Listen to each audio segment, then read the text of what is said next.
hot, dusty, early Friday afternoon in Jenne, Mali. Islam came to Mali through Arab traders in the 12th century. Today it is one of the largest countries in Africa, but also one of the poorest in the world. In the ancient city of Jenne stands this amazing mud-built mosque. It was first built in the 13th century by one of the earliest Muslim rulers of the area. Amadou Cham grew up in Jenne.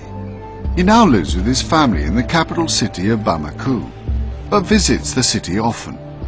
The Mosque of Jenne is one of the oldest mosques in the whole world. Jenne itself is a great town which has really known great Islamic civilization. And I think this mosque, which was first built in 13th century, it's part of the great national heritage. The pious people who built it and the good people who built it, and how Islam was actually, so much precious to them that they were able to build such a huge mosque, which today is considered to be the tallest building in the whole world, constructed in mud. The mosque at Jenne is typical of West African architecture in its building material, which is mud. Now just think a bit of what's implied in building in mud.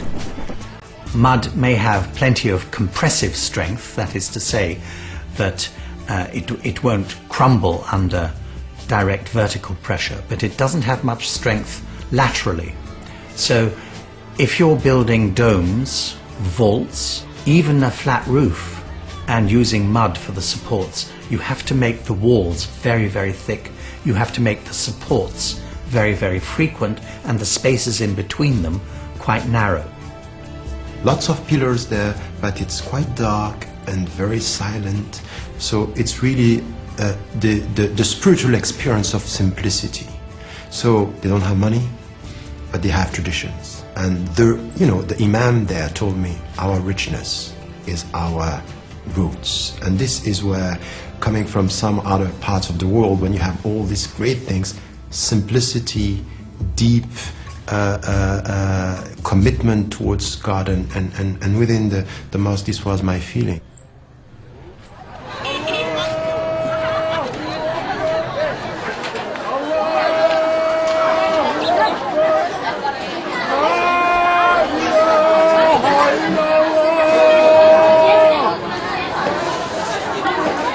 In Jenne, the town centre comes to life every Friday, the most important day of the Muslim week. Hundreds arrive from other smaller towns and villages. They come to say their prayers and to meet up and shop at the local market, which only operates on Fridays. Amadou is here to join this large congregation of worshippers.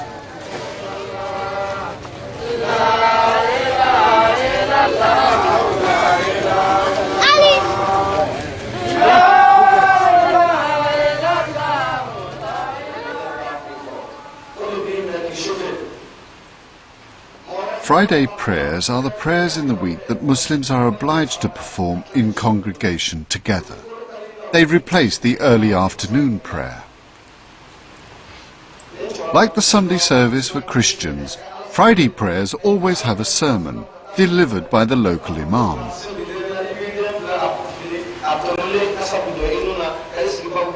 The importance of the Jummah prayers. First, the importance or the greatness of Friday. It was on a Friday that God Almighty finished the creation of the earth, the heaven and earth. It was on a Friday that God the Almighty breathed life into Adam, who was the father of humanity. And so He has made that day a day of congregation and as a celebration.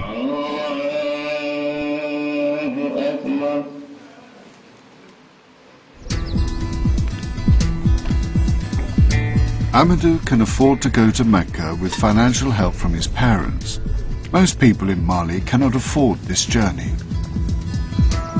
The third pillar of Islam, zakat, tries to deal with this disparity in wealth. Muslims are obliged to give 2.5% of their income to charity. In the Quran, there's this wonderful verse of the Quran called Small Kindnesses.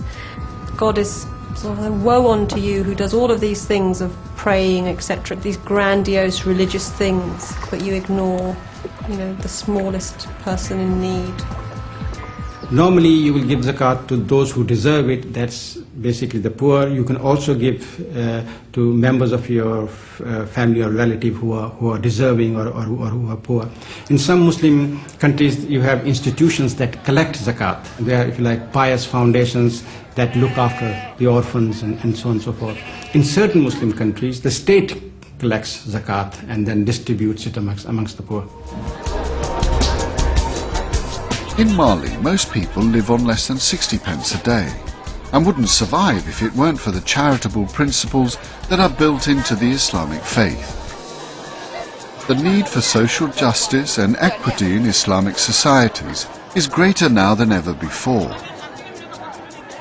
The third pillar of Islam is a social concept that tries to deal with such issues.